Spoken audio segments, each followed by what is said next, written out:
আসসালামু আলাইকুম বন্ধুরা, আমি সাহানা কিচেনে আপনাদেরকে স্বাগত জানাই। রাতের ভাত বেশি হয়ে গেলে ওই ভাতটাকে কি সুন্দর করে ফ্রাইড রাইস করতে হয় ওই রেসিপি আজকে আপনাদের দেখাবো। মানে রাতের ভাত আমার বেশি হয়ে গেছিলো। পেঁয়াজ কুচি, মটরশুঁটি নিয়েছি 1 কাপ, গাজর একটা নিয়েছি, লাগবে দারচিনি, এলাচ, সামান্য ঘি লাগবে, চিনি লাগবে, লাগবে কেওড়া জল।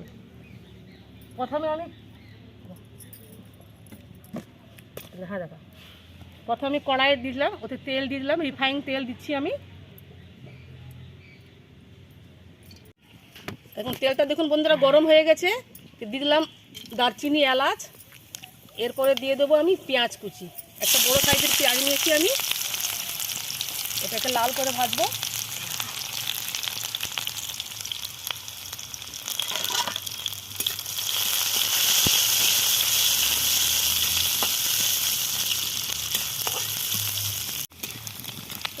একটু হালকা লাল করেছি, বেশি লাল করিনি। এতে দিয়ে দিলাম গাজর কুচি দিয়ে দিলাম।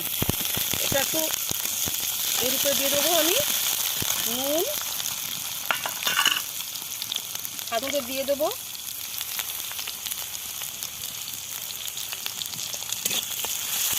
আর সামান্য চিনি দিয়ে দেবো এতে আমি।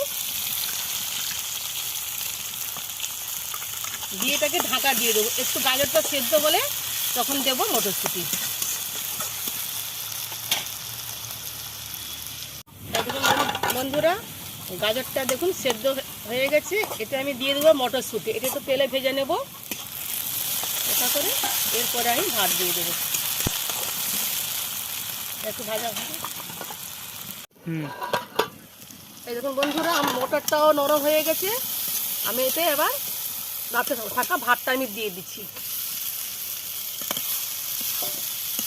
খুব সুন্দর লাগবে খেতে, করে দেখবেন আপনারা।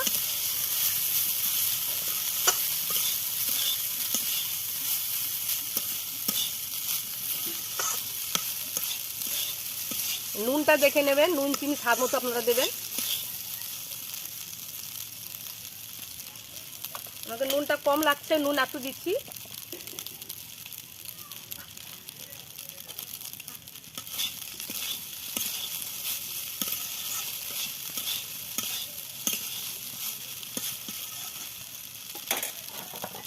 একটু 2 মিনিট ঢাকা দেবো, তারপরে নামিয়ে নেব। আমার ভাজা হয়ে গেছে, এতে আমি একটুকু গোলাপ জল দেবো, কিন্তু বিরিয়ানিতে ফ্যান আসবে। আর দেবো আমি গাওয়া ঘি একটু দিয়ে দিচ্ছি। আমার কমপ্লিট ফ্রাইড রাইস।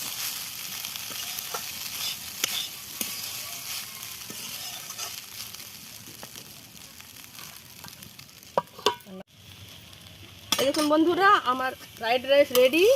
বেঁচে যাওয়া ভাত থেকে খুব সুন্দর লাগবে, এই জন্য হয়ে গেছে। নামিয়ে নিচ্ছি এবার।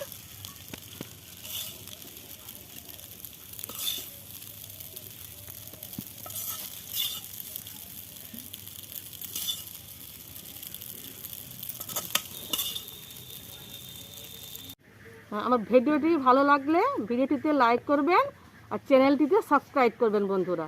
Thank you.